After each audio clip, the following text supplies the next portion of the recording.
Hello, muraho neza, mwongeye kwirirwa cyangwa mwaramutse bitewe n'amasaha ufunguriye YouTube channel kugira ngo ukurikire inyigisho za Menya Uhinduke, mukomeje gutegurirwa mukanazigezwaho na Kaneza wa Mugabo. Nongere mbaha ikaze, nongere mbashimire mwebwe mudahwema gukurikirana inyigisho zacu buri uko tuzikize kuri YouTube channel ya Menya Uhinduke. Twarebeye hamwe ubushize uko twabana n'amakimbirane muri rwa rukundo rwacu turagarura. Mbere twarebye amavitamine menshi adufasha ababashije kuyakurikirana imwe ku yindi, amakimbirane ntabwo yagutera ubwoba.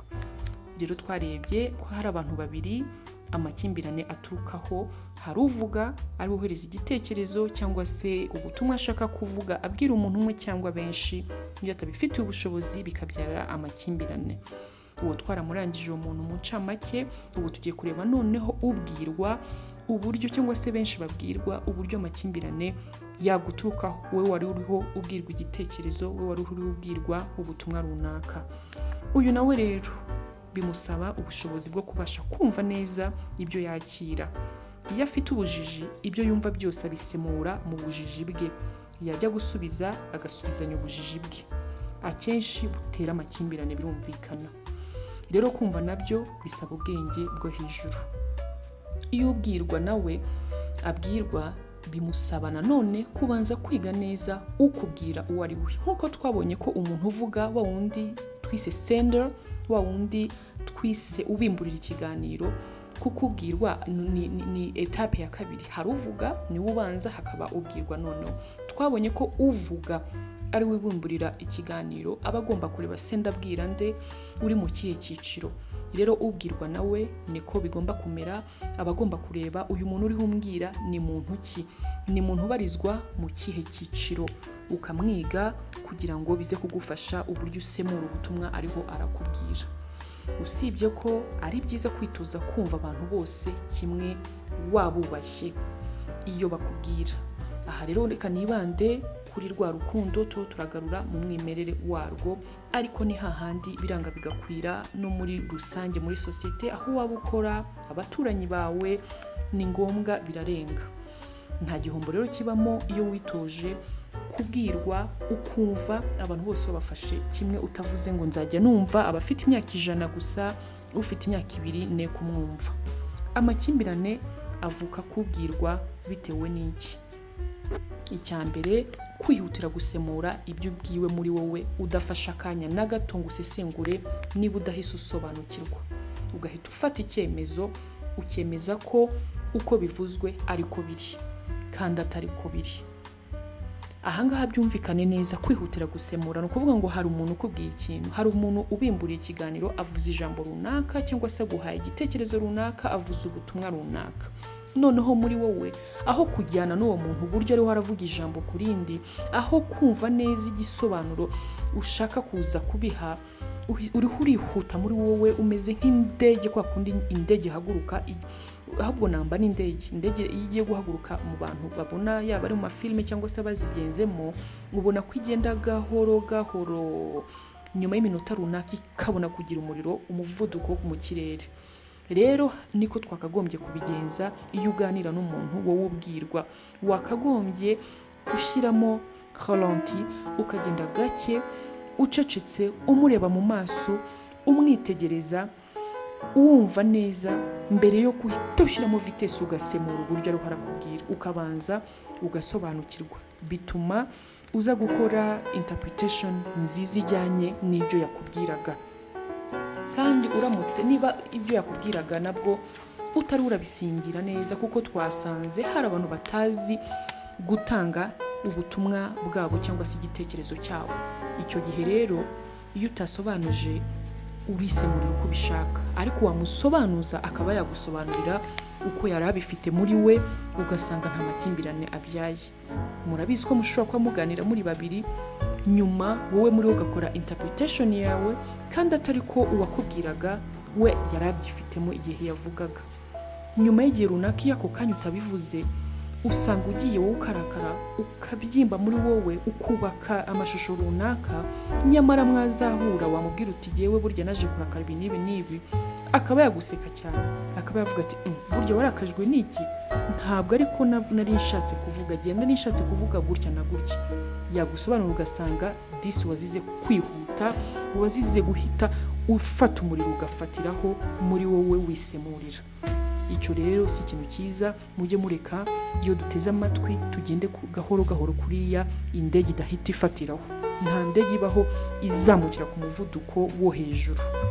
Aka kabiri ku muntu ubwirwa ni ukurangara, nk'uko nanone uvuga. Twabibonye ko niba uvuga biha agaciro, ite kuri icyo kintu utangiye, ite kuri uwo muntu uriho ubwira, ubanza urangize. Niba bigufata umunota umwe, niba bigufata iminota 50, ubanza ubyiteho, ubiha agaciro, nibwo bidashobora kubyara amakimbirane. Nawe ubwirwa rero kurangara ni amakosa, kurangara ni bibi. Ubwirwa iyo adahaye agaciro ibyo ari uhabwirwa, akajya mu bindi, ari byo urugero nakomeje gutanga, za telefone cyangwa se ibindi bitekerezo. Murabizi ko ushobora kuba bicaranye n'umuntu akubwira ubuzima runaka mubiganireho, wowe ugatangira, niba uri nk'umumama ugahita ukora amashusho muri wowe ureba ukuntu muri stock mukeneye sauce tomate, mukeneye amavuta, mukeneye umunyu, kandi undi disazi ngo warakubwira ibintu muri wo muraganira bishobora kubyara inyungu nziza. Ibyo ni amakosa. Ako kanya gato ukubwira aguhaye biha agaciro, nawe wirangara. Aho ugucyuye ashobora kuba yakubaza ukamusubiza ibindi, bikabarakaranya, hakavamo amakimbirane. Akenshi rwose dupfa utuntu dutoya. Icya gatatu ni nka complexe. Muramfasha muri comment mumbwire complexe uko nayisomora mu Kinyarwanda. Ubwirwa hari ubwo afite complexe y'ubuzima yabayemo ejo he hashize, cyangwa se ubuzima abayemo currently, maze uvuze wese akibwira ko ari we bashatse kuvuga. Baba bamucyuriye se, bigatuma ashaka kwisobanura, kandi uvuga nta n'igitekerezo rwose amufiteho. Ibyo abafaransa bita za complexe d'infériorité muri psychologie, cyangwa se complexe de supériorité. Bikunze kubaho, abize mwize murabyumva. Hari igihe usanga rwose mu kiganiro muriganirira, mugenzi wawe yabavuze ikintu runaka, wowe ubwirwa utungu baranyuriye ubu nijya avuze, kandi uwo nguwo uri kuvuga nta buzima bwawe bw'ejo hashize afiteho igitekerezo namba. Ahari nabwo bwa mbere muhuye ntangabizi. Akandi kantu nako ni ibikomere. Nk'uko kuvuga twasanze ko ibikomere bishobora gutuma avugira mu bikomere bye yatagerageje kubishakira umuganga, kubishakira igisubizo. Nawe ubwirwa rero hari ubwo ubwirwa wowe aba afite ejo hashize huzuye ibikomere, none icyo bavuze cyose akisemurira akoresheje ya past. Iteka najya gusubiza mwene uwo muntu arasubirisha ubushari, arasubirisha ibikomere. Rero navuga nabi, birasaba wowe wamubwiraga uzamwumve. Aba afite impamvu, ariko iyi mpamvu izajya ihora ibyara amakimbirane rwose, kuko burya ibikomere bituma uhora ushinyiriza. Nta na rimwe bizatuma wumva ko uriya muntu uri kukubwira senda, ukohereza ubutumwa runaka, ubasha kwakira igitekerezo cye cyangwa se ubutumwa bwe. Birasaba rero ubanze wivuza ibyo bikomere, kandi birashoboka. Amagambo yose aca hagati y'abantu akenshi aho niho ruzingiye, kuko byicwa no gusemura. Uburyo nsemura ibyo uri kumbwira n'ubu ndiho mvuga, hari umwe muri mwe udukurikiye ariho asemura uko abishaka. Ntabwo wabuze umuntu gusemura uko abishaka, ariko burya ni byiza gusesengura, ugashyiramo ubwenge, ukazamuka, noneho hakabaho balance. Nubwo yaba ari ururimi rumwe, burya gusemura usanga buri muntu aba afite uko yisemurira. Dushobora kuba tuvuga Ikinyarwanda twembi, ariko naba mvuze ikintu runaka ugasanga usemuye yego mu Kinyarwanda cyawe, ariko mu bundi buryo. Ibyo rero bishobora gutanga bikabyara amakimbirane. Ikindi gikomeye gitera amakimbirane ni ukutubahana. Ubundi abantu bashobora kuba batavuga rumwe, ntibanatekereze kimwe, ariko bakubahana rwose ubuzima bugakomeza.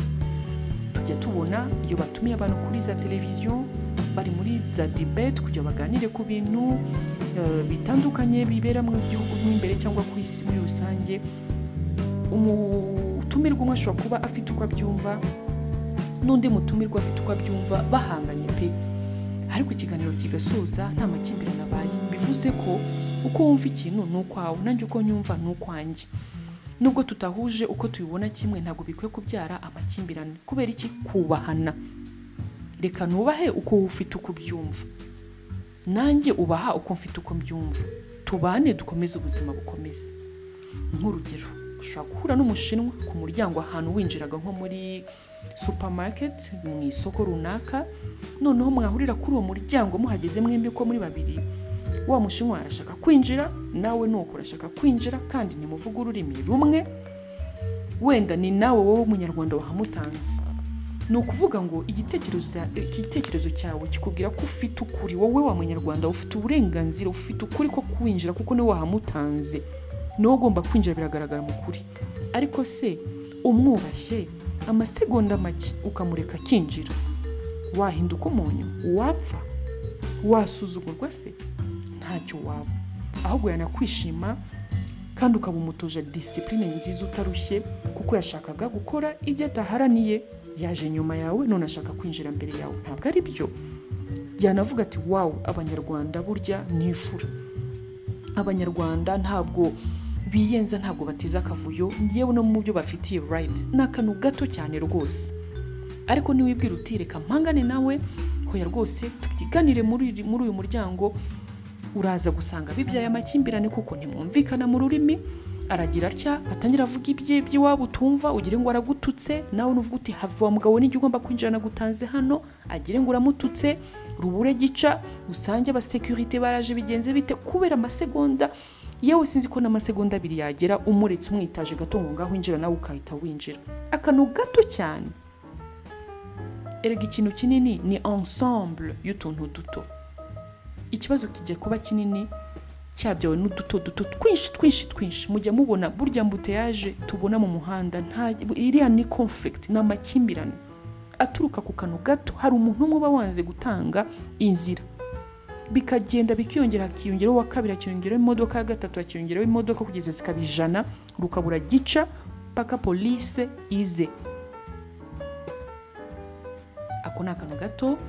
Ikindi, kureba cyangwa kwita ku ngaruka z'amagambo runaka cyangwa ibikorwa runaka aho kwita kuri Gitera. Muribuka umugani nabateye wa Gitera ngira ngo twigaga Imbabazi. Murabizi ko yari ku ngoma ngo y'umwami Rudahigwa, abahoze ngo ari Isave. Mubasubiremo muri make cyane twihuse, ngo icyo gihe uwo mugabo witwaga Gitera Baptiste ngo yaragiye abwira umwami vuba ati mwami wabaye umwami w'abatutsi nanjye nkaba w'abahutu. Umwami ati reka mbitekerezeho. Umwami abibwiye abiru bati hoya mwami uriya muntu umusazi tumwica ahubwo. Umwami kuko yarebaga kure arabwira ati kuko yarabizi ngo aho bituruka. Yari icyo gihe abazungu b'abakoloni bari baraje mu Rwanda, batangiye kuba benshi binjira mu matwi y'abanyarwanda babwira ngo nibigomeke ku bwami. Rero Rudahigwa ati ahubwo aho kwica Gitera ni mwici kibimutera, mwe kwica Gitera umunyarwanda wacu tumaranye imyaka myinshi ko atigeze bitekereza se. Mu yandi magambo, Gitera asembuwe n'abazungu, ni imyumvire y'abazungu. Rero mwe kwica Gitera ararengana, ahubwo ni mwica abazungu neje batazafata undi munyarwanda. Icyatewe uwo muntu kuvuga cyangwa gukora atyo kiba gihari iteka, kuko nta wanga ibyiza, nta wanga gukora neza, nta wanga kuvuga neza. Inshuti zanjye, hagiye habaho kumvana. Monsieur madame, umugore wawe nagira uko avuga ikintu wikwisemurira vuba cyane nabi, wowe ubwirwa. Mugenzi wawe navuga nabi, ufata akanya ho gato ushaka icyabimuteye. Ibi nakomeje kubivuga mu nyigisho mu Mbabazi. Kandi nujya gushaka icyabimuteye uzabimenya, usange ukwiye kumwumva, uvuga uti yewe nanjye yaza kuba ari gihe nari buvugenya. Umuntu ashobora kuba arwaye ku mubiri cyangwa ama emotion, icyo gihe navuga nabi mwumve. Ako ninde waba urwaye nk'igifu ababara ari muri crise yacyo akavuga neza aseka? Ntabwo byakunda. Rero ni byiza ko twita kuri ibi bintu, tukajya twumvana, ari jewe ubwirwa ari nawe uvuga, hakabaho kumvana. Kandi koko ibi byose usanga biba bizingiye kuri za emotion zacu, usanga zituganza rimwe na rimwe zikabyara aya makimbirane.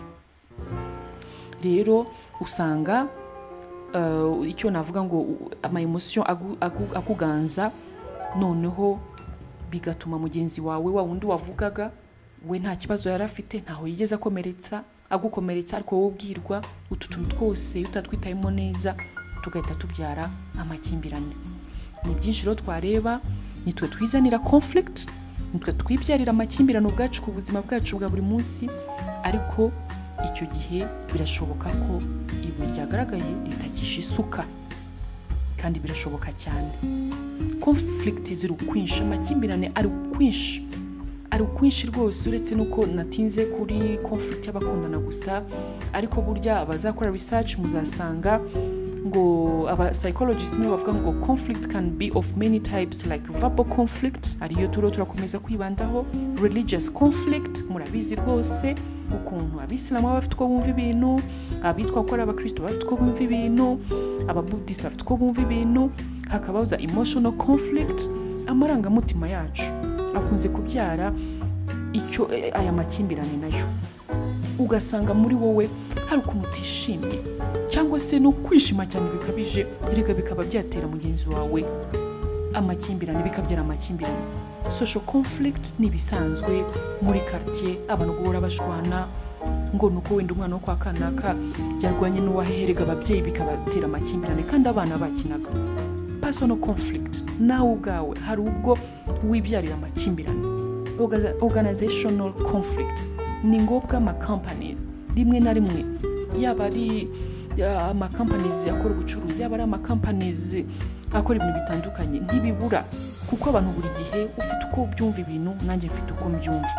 Community conflict n'ibindi, ariko ibi byose habayeho kumenya ibyo twasesenguye byose, ndababwiza ukuri ntabwo byakongera kubyara conflict zituma nk'umugore yafata umupanga akitemera umugabo ari papa w'abana, ntabwo byatuma umugore yakwitemera umugabo cyangwa se n'abica abana babo.